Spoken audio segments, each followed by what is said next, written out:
I didn't think too much about retiring, and then all of a sudden I turned 50. I wanted to know if we'd have enough super to do the things we really want to do. The people at Sunsuper were so helpful. They told me everything I wanted to know. We're planning now, so we don't have to plan later. My dreams to travel, I want to be spontaneous. Greece, Paris, pack the bags and go. I can't wait.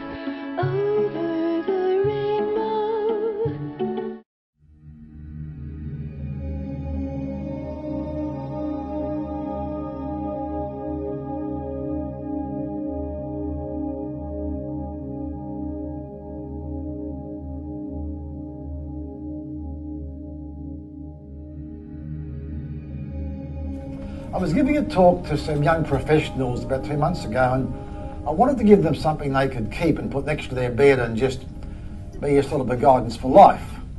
And I came up with this 20 Commandments of Wealth, which you've got a copy of. I just like to go through it very quickly with you. To me, the first one mightn't be relevant to most people here, but to me it's the essence of building wealth.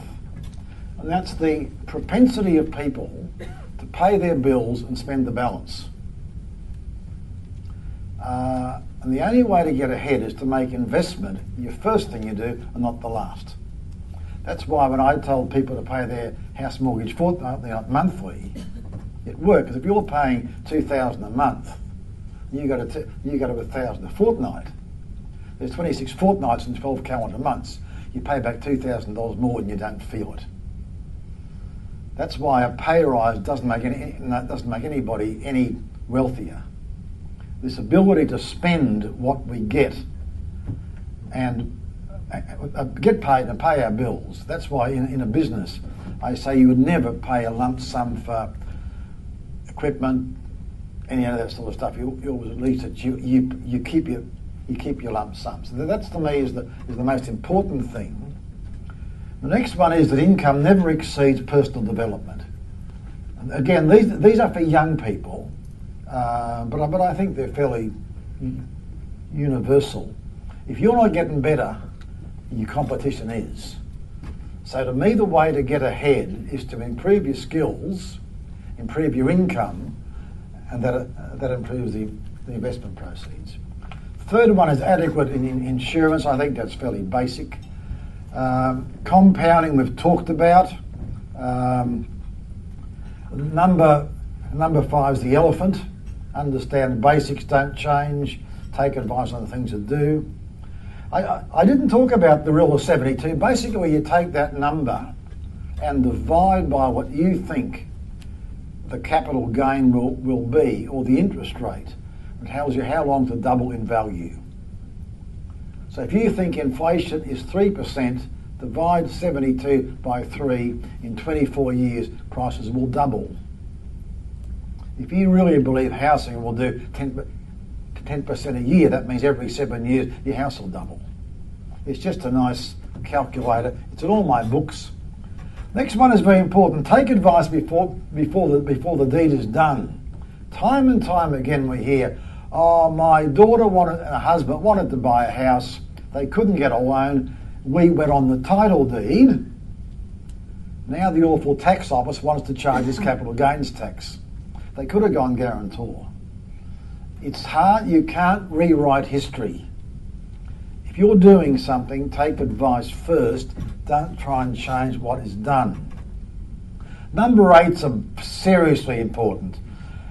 An investment is on its merits. Tax benefits are the cream on the cake.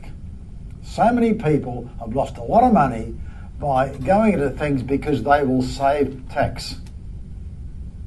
An investment should be judged on its merits. If you can save tax, that's great, but it is not the reason to do it. Number 9 we talked about. If anyone rings you, hang up. Always, right? That makes sense? And you get it all the time, I know. 10, one of the most expensive evenings is a free investment seminar. Why are they doing it? To sell you something. It could be a $5,000 course. It could be overpriced property, but it's there to sell you something. Number 11 is, if you go back to number 1, I like borrowing for investment, because borrowing for investment, you then means that you will pay the interest. because people pay their bills. So if you've got a secure income and a good asset base, to borrow for investment is one of the great ways of practicing principle 1. But don't get over your head. 12, it's better to get rich slowly than go broke quickly. Some people go so hard and they fall badly. 13, a lot of people say if I had more money I'd manage it better. I've met some very wealthy people and they might both be office cleaners. And I've met some very wealthy doctors who are almost bankrupt. You know, it's not what you earn, it's how you manage it. That's absolutely spot on. Number 14, don't pick a fight with the tax office. You know, there's always something around the place. At the moment there's one going around the place. You can put as much money as you like in your super fund as a loan interest free. I'm saying what? Yes, if I have got $5 million in the bank in my name, I can make my superannuation fund a loan of $5 million and have the money in there tax free and then take it back. Please, you know, if it's, I believe in conservatism as far as tax goes. Number 15 is goals. Goals make it happen. I know when we got married 35 years ago, the goal was to pay off the house loan quickly. We used to pin the bank statement on the back of the pantry. You know, goals are what work. Number 16 is the smart people borrow for investment and the battlers borrow for consumer items. That's the big difference. Everybody borrows. The smart people borrow for property and shares that go up, hopefully, and the battlers borrow for cars and lounge suites and big TVs, etc., etc., etc. To have goals, you need to know where you are, which is why I think every year you should write down your assets and liabilities, know where you are, how you're travelling, and set goals on that. Again, please remember these were for young people. Number 18 is there's always someone who reckons the world's going to end, all right? Every year, someone is saying we're in for the Big Depression. Well, we've been through the Big Depression in 2007, wasn't it?